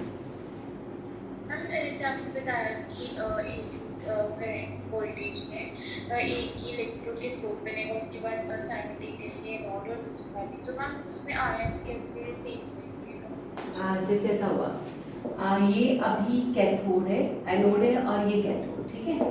अभी A पॉजिटिव इस पे गया और A बन गया, B नेगेटिव, सॉरी उल्टा हो गया, A पॉजिटिव यहाँ जाके A बन गया, B नेगेटिव यहाँ पे जाकर B बन गया। ठीक हो गया? अब उल्टा कर देते हैं, अब इसको बना देते हैं एनोड कैथोड, इसको बना देते हैं एनोड। ठीक है, ऐसा सॉल्यूशन है। अब जो यहाँ पे B बना हुआ है और यहाँ पे क्या बना हुआ है? A पहले से बना हुआ था ना, अब A वापस A पॉजिटिव बन जाएगा क्योंकि आपने एनोड पे ऑक्सीडेशन करनी है। ठीक है, और B जो है वो एक इलेक्ट्रॉन गेन करके वापस B नेगेटिव बन जाएगा। तो जो पहले ऐसे मूव किया था ना कि A पॉजिटिव A बना था, ये रिवर्स हो जाएगा, A से वापस A पॉजिटिव, ये B नेगेटिव से B बना था तो B से वापस B नेगेटिव, तो उल्टा हो गया ना, ऑल्टरनेट कर रहा था वो। ऐसे, ठीक है। नल डिटेक्टर क्या होता है बेटे? नल डिटेक्टर क्या है? फिजिक्स में हम कहते हैं किसी जगह पे अगर एक पोटेंशियोमीटर लगा दो, वोल्टेज मीटर, तो उसको लगा दिया और अगर मान लो वहां से कोई करंट फ्लो नहीं कर रहा, कोई पोटेंशियल नहीं है उसके ऊपर, तो वहां पे जीरो रीडिंग आएगी। नल डिटेक्टर का मतलब है वो इस तरह से मैनेज किया जाएगा कि वहां जीरो पे आ जाए। जैसे ये इधर जा रहा है तो मैं कहूँगी नहीं नहीं अभी नल नहीं आया, नल मतलब जब ये बिल्कुल जीरो पे आ जाएगा इसका मतलब वहां से कोई करंट फ्लो नहीं कर रहा। तो नल डिटेक्टर फिजिक्स में हम एक इंस्ट्रूमेंट यूज करते हैं, इस व्हीटस्टोन ब्रिज। उस व्हीटस्टोन ब्रिज में वो जो इंस्ट्रूमेंट है उसके ऊपर जीरो रीडिंग आ जाए तो it means there is balance of the resistances in such a way that there is no potential developed at between those two points. ठीक है, तो उसे बोलते हैं नल। नल मतलब जीरो डिटेक्टर, तो डिटेक्ट करता है कि पोटेंशियल है या नहीं है। हाँ जी बेटा, अब हम रेजिस्टेंस निकाल चुके, अब आप बताओ from resistance G can be calculated, yes or no?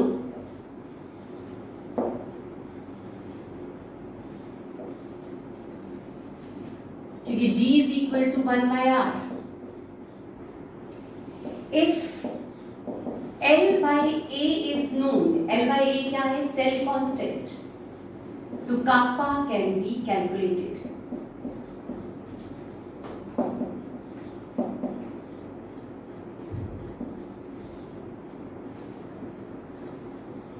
तो बेसिकली चारों क्वांटिटीज कैलकुलेट करने के लिए हमारे पास रेजिस्टेंस चाहिए थी। तो अगर हम रेजिस्टेंस निकाल लें तो उससे हम क्या निकाल पाते हैं? G। अगर रेजिस्टेंस आ जाए और सेल कांस्टेंट पता हो तो कापा कैन बी कैलकुलेटेड।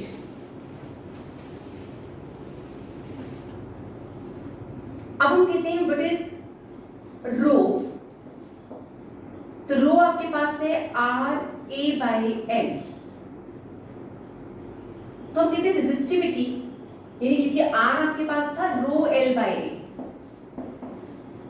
ठीक है, अब मुझे सोच के बताना, if area is 1 centimetre square and L is equal to 1 centimetre, तो what is the value of रे?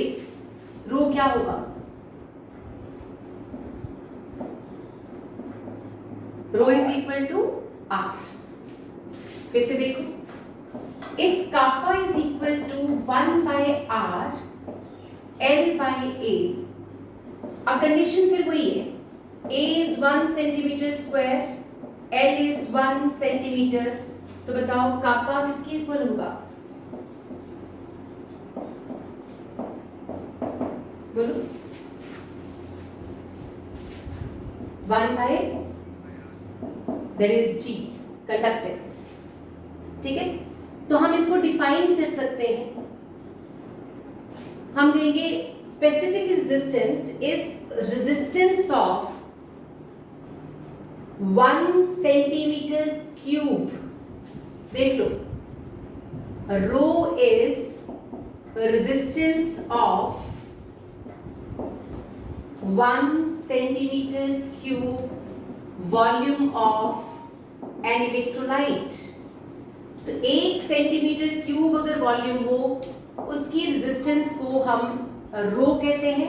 अब इसको डिफाइन करो बच्चा, जल्दी से बताओ इसको क्या डिफाइन करोगे? कापा क्या है फिर? Kappa is conductance of 1 centimetre cube electrolyte, right? Define हो गया ना? तो kappa is conductance of 1 centimeter cube of an electrolyte.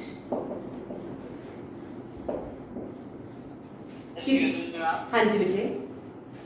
Ma'am को 1 सेंटीमीटर क्यूब कैसे बोल रहे हो आप? बेटा किसी का एरिया अगर 1 सेंटीमीटर स्क्वायर हो और उसकी लेंथ 1 सेंटीमीटर, तो this is area and okay बन गया ना? 1 सेंटीमीटर 1 सेंटीमीटर और फिर ये भी 1 सेंटीमीटर। ठीक हो गया? ये एरिया हो गया 1 सेंटीमीटर स्क्वायर, ये लेंथ होगी, तो क्यूब कितना का हो गया? 1 सेंटीमीटर क्यूब का हो गया। तो ये आपके पास था rho and kappa, that is resistivity and conductivity और उनकी डेफिनेशन। और हमारा अगला पॉइंट है बेटा, अगर हम डाइल्यूट करें, ध्यान से सोच के बताना, ऑन डाइल्यूशन, अगर आपने बहुत सारा पानी डाल दिया, number of ions per unit volume क्या करेंगे? डिक्रीज की इंक्रीज?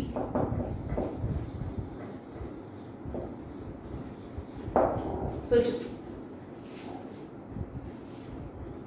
अगर आप 1 गिलास पानी में नमक डाल दो और फिर उस ग्लास भर के पानी को ढाल के बाल्टी में डालो, उस पे पानी पानी है, तो नमक के आयंस यूनिट वॉल्यूम में क्या कर जाएंगे?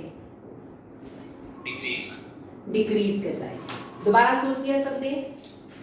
क्योंकि जब आप पानी डालते जा रहे हो और नमक नहीं डाल रहे हो, तो definitely number of ions per unit volume will decrease. Therefore, kappa will also decrease. तो तो क्या होता है कि अगर आप डाइल्यूशन करो तो जितना डाइल्यूट सॉल्यूशन होगा उसकी कापा की वैल्यू उतनी ही कम आएगी, क्योंकि कापा क्या करता है, kappa depends on number of ions, kappa depends on number of ions per unit volume, यही तो कहा हमने। तो जब आपने कहा आयंस ही कम हो रहे हैं, पानी डालते जा रहे हो तो आयंस कम होते जा रहे हैं, और जितनी आयंस कम होते जाएंगे उतना ही कापा की वैल्यू भी क्या होती जाएगी, कम होती जाएगी। तो value of kappa is going to decrease with the decrease of concentration, या फिर आप कह सकते हो डाइल्यूशन। तो आपके पास एनसीईआरटी में एक 1 मार्क का क्वेश्चन आता है कि what is the effect of concentration या what is the effect of dilution on the value of kappa या वैल्यू ऑफ कंडक्टिविटी। तो हम कहते हैं कंडक्टेंस जो है directly proportional to number of ions होती है, तो G जो है directly proportional to number of ions है। इसका मतलब जब आपके पास नंबर ऑफ आइंस ही कम हो गए तो डेफिनेटली कंडक्टेंस कम हुई, और कंडक्टेंस कम हुई तो डेफिनेटली कापा कम हो गया। हाँ जी, यहां तक बताओ बेटे, समझ आया सबको? Is it clear? यस। ठीक, एक बार सब लोग इसे रीड करो अच्छे से, पॉइंट बाय पॉइंट चलते जाओ। देखो जरा, डिफाइन करने को आ जाए तो क्या करोगे, पहले ये टर्म्स लिखोगे और फिर ये लाइन लिख दोगे बस। लेकिन बिना फॉर्मूला के डेफिनेशन का कोई मतलब नहीं होता। ये नहीं कि जब मैंने कहा डिफाइन कंडक्टिविटी और आप ये लिखो और ये सब कुछ लिख के ही ना हो, कोई मीनिंग नहीं है। पहले ये सब लिखो फिर उसे डिफाइन करो, ठीक है। और अगर आ जाए what is the effect of dilution, तो वो आपको पता चल ही गया कि क्या करना है हमने।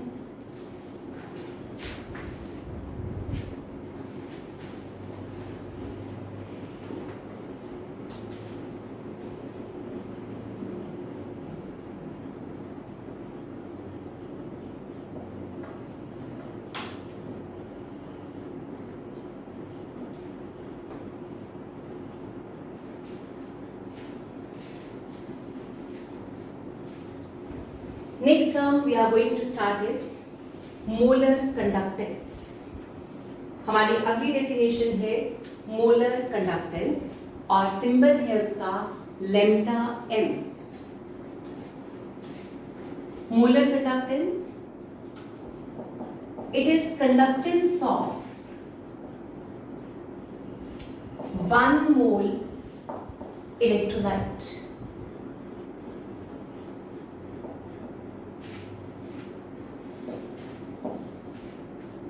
Lambda molar, it is kappa into volume.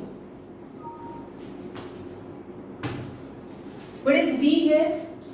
V is volume of solution having 1 mole electrolyte.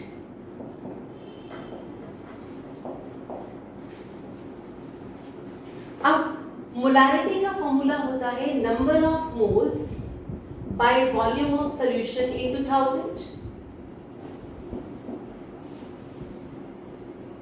तो वॉल्यूम ऑफ सॉल्यूशन हमारे पास आ जाएगा number of moles upon molarity into 1000।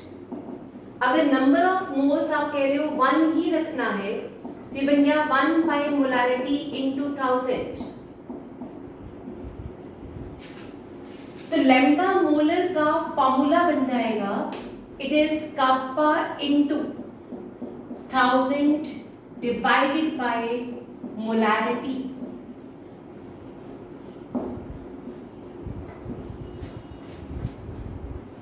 तो आप ये कह सकते हो कि हमारे पास V जो है that is volume. What is this symbol called?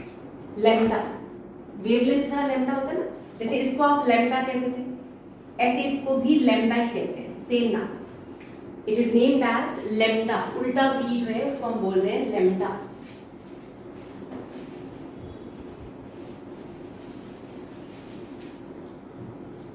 तो बेटे लैम्डा मोलर इज, हाँ जी बोलो, बताओ बेटे। दोबारा बोलो, दोबारा क्या कहा? जो एक भी है उसको उसको एसिडिटी है वहाँ। उसको 1 लिया ना, क्योंकि आपने कहा था 1 मोल इलेक्ट्रोलाइट लेना है,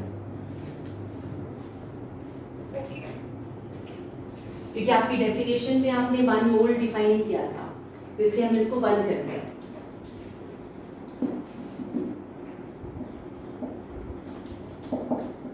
units are ohm inverse, mole inverse, centimetre square. देख सकते हो आप, ये ohm inverse, centimetre inverse divided by mole per centimetre cube. जब आप इसको सॉल्व करोगे तो आपके पास यही यूनिट्स बचेंगे। हमारी अगली टर्म है इक्विवेलेंट कंडक्टेंस। तो जैसे हमने मोलर कंडक्टेंस को डिफाइन किया है, ऐसे ही हमारे पास एक और टर्म है that is called equivalent conductance. Symbol of equivalent conductance is lambda EQ. Symbol of equivalent conductance is lambda EQ. EQ मतलब equivalent. अब हम इसको डिफाइन कर लेते हैं। It is defined as, लिखो, conductance of 1 gram equivalent of an electrolyte। तो पहले मोलर कंडक्टेंस था, दैट इज फॉर 1 मोल, और अब इक्विवेलेंट कंडक्टेंस है that is responsible for 1 gram equivalent. But lambda EQ is written as, देखो ध्यान से, कापा इनटू V अगेन, है वही सेम फॉर्मूला, लेकिन अब यहाँ पे वॉल्यूम V क्या है? V is the volume of solution having 1 gram equivalent, having 1 gram equivalent of electrolyte।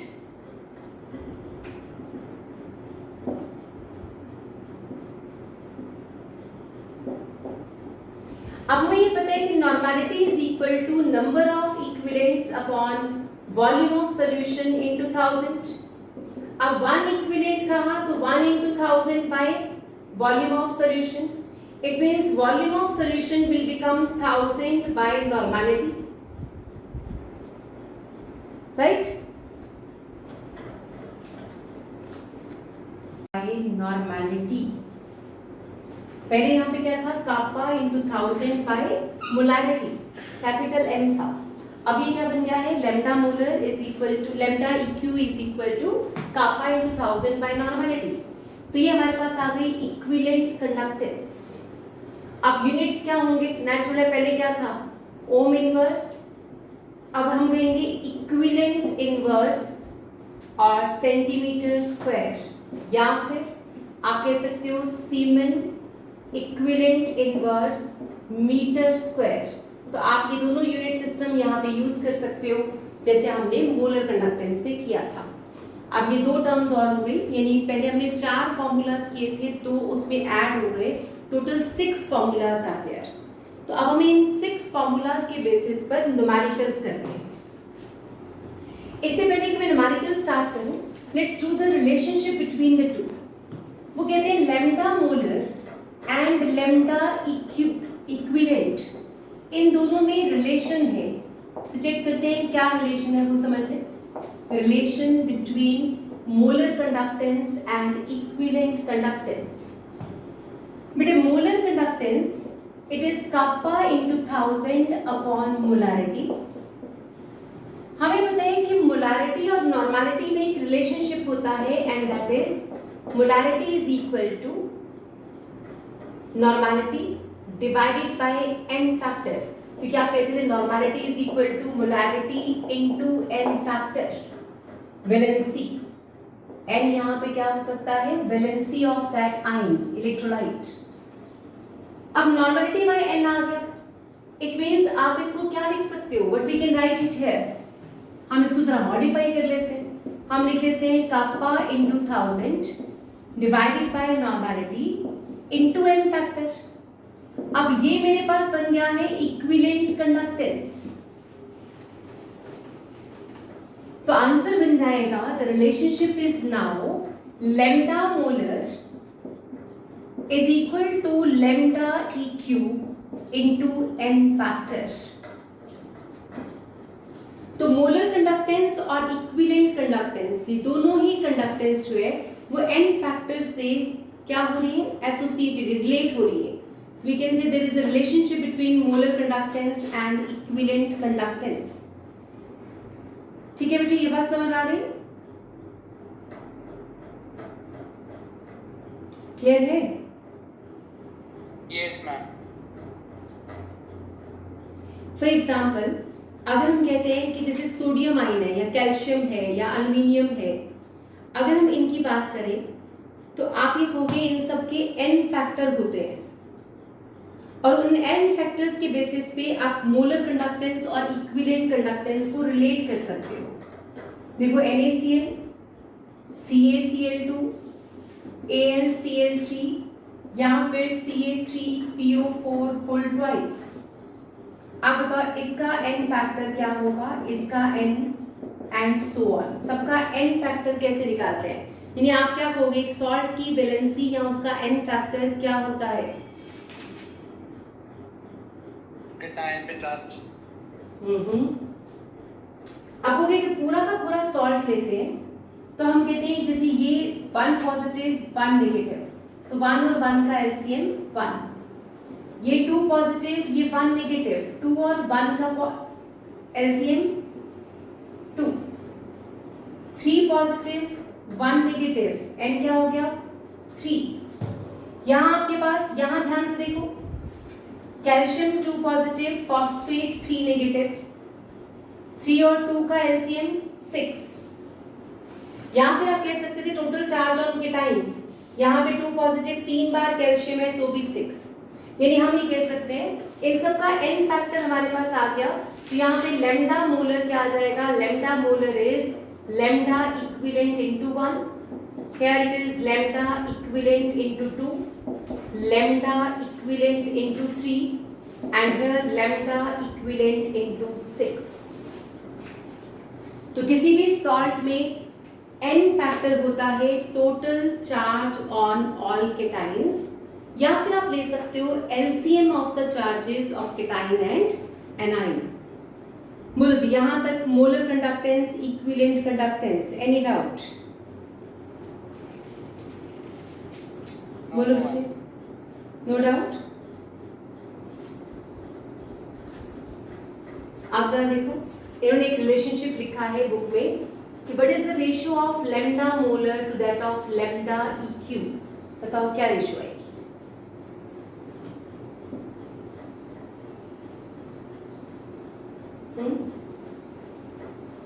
n factor. क्या ऐसा लिख सकते हैं? है ना, ये सारे कैंसिल हो जाएंगे तो हमें समझ आ गया ना कि it is normality divided bye molarity, और नेचुरल है ये n फैक्टर के बराबर होता है। यानी कई बार क्वेश्चन में क्या होता है, मोलैरिटी और नॉर्मेलिटी दोनों दे देते हैं और आपसे कहते हैं कि बताओ ratio of molar conductance and equivalent conductance क्या होगी, निकाला जा सकता है ना? यस और नो? चलो बच्चे अब कुछ न्यूमेरिकल्स कर लेते हैं। Let's do some numericals. लिखो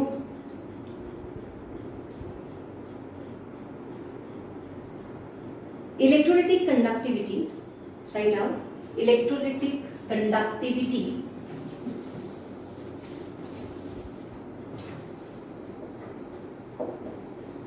electrolytic conductivity of 0.3 molar KCl, 0.3 molar KCl is 3.72 10 raised to power minus 2 Siemen centimetre inverse. आपसे पूछ रहे हैं calculate its molar conductance and equivalent conductance. Calculate its lambda molar and lambda EQ. करो जी, question ध्यान से पढ़ो, एकदम से ही आंसर आ जाएगा। ये क्वेश्चन इतने आसान है कि किसी के भी गलत नहीं होने चाहिए। करो solve.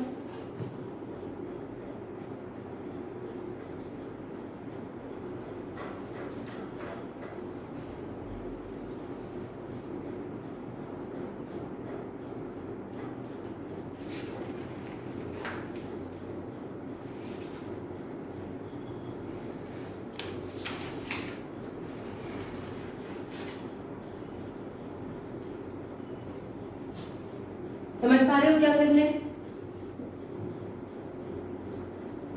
Answer 124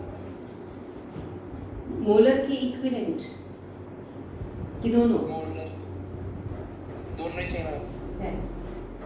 Lambda molar is kappa into 1000 upon molarity. kappa आपको दिया ही हुआ था 3.72 10 raised to power minus 2 into 1000 और मोलारिटी आपको गिवन थी 0.3। तो लैम्डा मोलर आ सकता था और हमें पता है कि lambda molar is lambda EQ into n factor और एन फैक्टर आपका 1 था, तो नेचुरली दोनों का आंसर सेम आना था। अब आपने मुझे क्या आंसर बोला बताओ करण? 124। तो आपका आंसर आ रहा है 124। यूनिट्स क्या लिखोगे? ओम inverse, mole inverse, centimetre square. और यही सेम आंसर यहाँ पे भी होगा।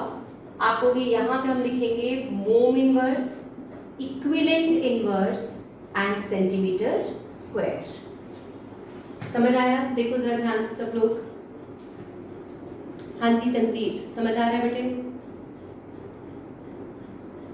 जसकरण, जसकरण समझ आ रहा है? Yes ma'am. करो जल्दी से solve. Next question we have is, लिखो resistance of a cell filled with, resistance of a cell filled with 0.1 molar KCl is 100 ohms। 100 ohm दे दिया। वो आपके resistance of the same cell, resistance of same cell when filled with 0.2 molar KCl, 0.02 molar KCl is 500 ohms, 520 ohms। अब आपसे पूछ रहे हैं after this question, वो आपसे कह रहे हैं calculate conductivity, molar conductivity of the two solutions. Calculate conductivity, molar conductivity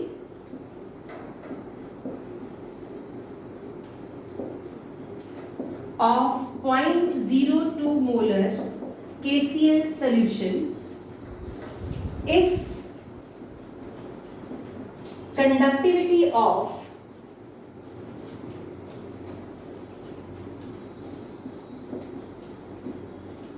0.1 molar KCl is 1.29 Siemen meter inverse।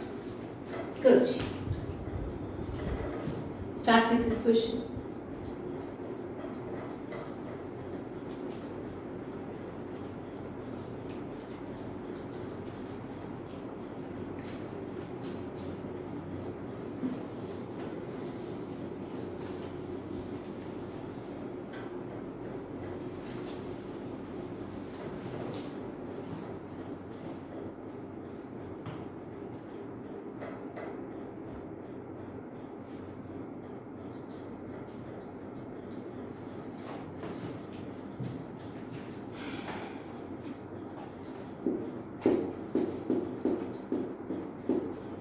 देखो, एक तरफ लिख लो 0.1 मोलर KCl और फिर एक तरफ लिख लो 0.02 मोलर KCl। दो सॉल्यूशंस है ना हमारे पास। मैम कंडक्टिविटी है 0.00248 0.248 आता है 0.248 0.248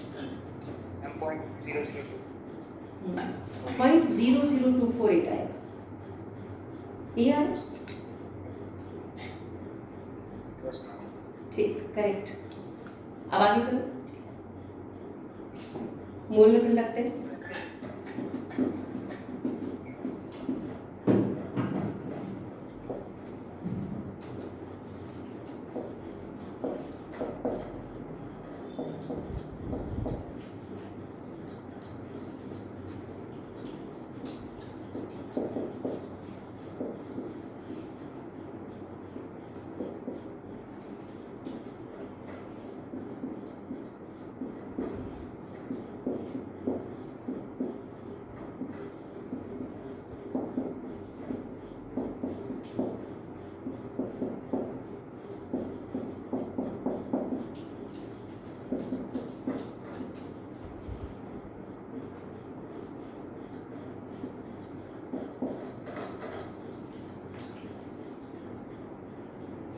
चेक करो, पहले सबसे पहले आपने कैलकुलेट किया 129 मीटर इनवर्स, ठीक है। अब यहां से आपने सेल कांस्टेंट कैलकुलेट कर लिया था और इस सेल कांस्टेंट को यहां पुट करना है। बेटे kappa is equal to 1/R2 into L/A, तो 1/520 इंटू L/A इज 129। तो ये आपके पास आ गया कापा वैल्यू, जो कि आपके पास क्या आ रही है,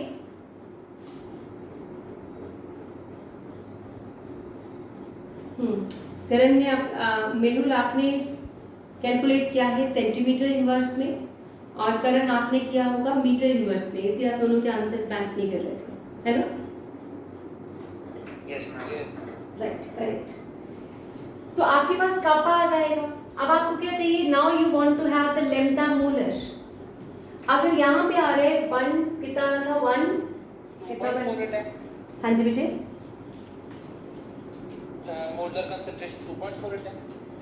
मेरे पास आ रहा है मोलर कंसंट्रेशन, लैम्डा मोलर नहीं बेटे, बाय 0.02 भी तो करना पड़ेगा, वो किया? हाँ ठीक है, 124 आएगा। ये इसका आंसर। तो लैम्डा मोलर क्या आएगा, that is going to be kappa into, अब 1000 बाय मोलारिटी कब लगाते हैं, जब ये सेंटीमीटर्स में था, जब ये ओम इनवर्स सेंटीमीटर इनवर्स में था। आपका आंसर तो ओम इनवर्स मीटर इनवर्स में आ रहा है, ये आ रहा है ओम इनवर्स मीटर इनवर्स। तो आप बताओ मीटर इनवर्स को सेंटीमीटर इनवर्स में कैसे कन्वर्ट करते हैं? अपॉन 100। बस फिर सॉल्व कर दो। So it is going to be kappa, that is going to be 129 by 520 into 1000 divided by 0.02 और 100 से डिवाइड कर दिया। This will be answer. समझ आया सबको कैसे करना है? Any doubt?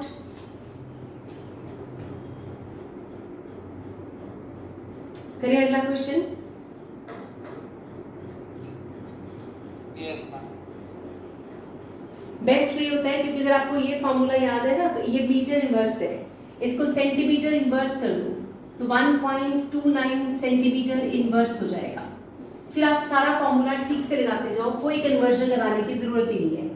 तो ये 1.29 हो गया, तो ये आपके पास कितना आ जाएगा, it is going to be ohm inverse centimetre inverse.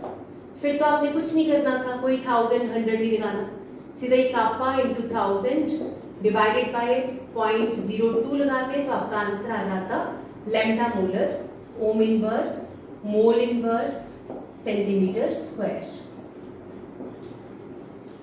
ठीक है, कोशिश करो कि जब मीटर इनवर्स आ गया उसको सेंटीमीटर इनवर्स वही बना लो। Next question, write down 0.05 molar NaOH. Next question is 0.05 molar NaOH. तो सोडियम हाइड्रोक्साइड की कंसेंट्रेशन आपको गिवन है। इन अ cell with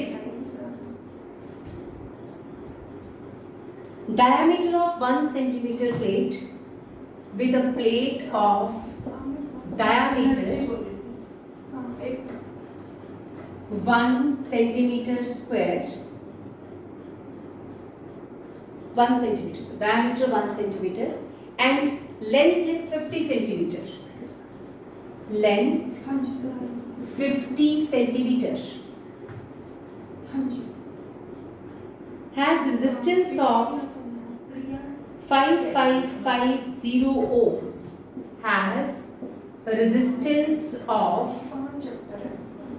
5550 ohm. Calculate resistivity, conductivity and molar conductivity. Calculate resistivity, conductivity and molar conductivity. ये हमारा question है। Question को ध्यान से पढ़ो और सॉल्व करना स्टार्ट करो। Start with your question.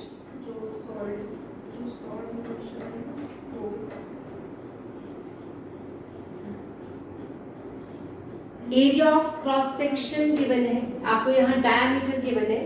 Plate कैसी होगी, नेचुरल है, एक सर्कुलर प्लेट है, उसका डायमीटर गिवन है, ये गिवन है 1 सेंटीमीटर। ठीक है, दो प्लेट्स के बीच का डिस्टेंस भी गिवन है, ये डिस्टेंस भी गिवन है L। आप पहले बताओ डायमीटर से आप क्या निकालोगे? रेडियस। यस, रेडियस से फिर क्या होगा? एरिया निकाल लेंगे। एरिया कौन से फॉर्मूला से? पाई आर स्क्वायर, करेक्ट। तो एरिया आपने निकाल दिया पाई आर स्क्वायर से, लेंथ आपके पास है, लेंथ और एरिया से फिर क्या निकल सकता है? रेजिस्टिविटी 87.135 है। करेक्ट, बिल्कुल ठीक बेटा, करते जाओ। रेजिस्टिविटी से क्या निकल जाएगी? कंडक्टिविटी, और फिर कंडक्टिविटी से क्या निकल सकता है? Molar conductance, right? हाँ जी।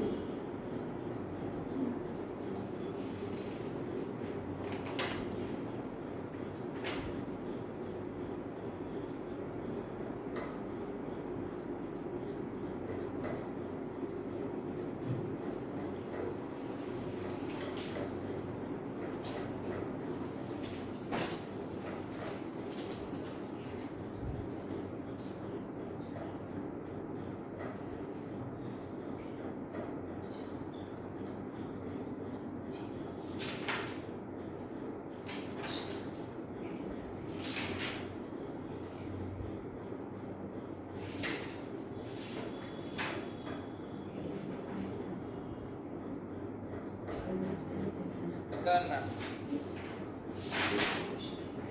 हाँ जी बेटा, डन हो गया? Yes ma'am. अब इस क्वेश्चन में हमारे पास पहले आपने निकाला एरिया, हिंट पे दे देती हूँ, मेथड आपका ठीक ही होगा, पाई आर स्क्वायर। फिर आपके पास था लेंथ, L बाई A निकल जाएगा, kappa is 1 by R into L by A। ठीक है, फिर 1 बाई कापा इज रो, है ना? यहां तक बताओ, यही कंसेप्ट समझा? और लास्ट में आपको क्या करना था? आपने कहना था lambda molar is kappa into 1000 upon molarity, that's all. तो सबसे पहले आपने निकाला पाई आर स्क्वायर, ठीक है, फिर आपने निकाला लेंथ, आपको गिवन ही थी 50 सेंटीमीटर, वहां से आ जाएगा सेल कांस्टेंट क्योंकि आपके पास रेजिस्टेंस है तो कापा निकल सकता था, कापा निकल जाएगा तो रेजिस्टिविटी भी निकल जाएगी, and from the resistivity we can calculate lambda molar.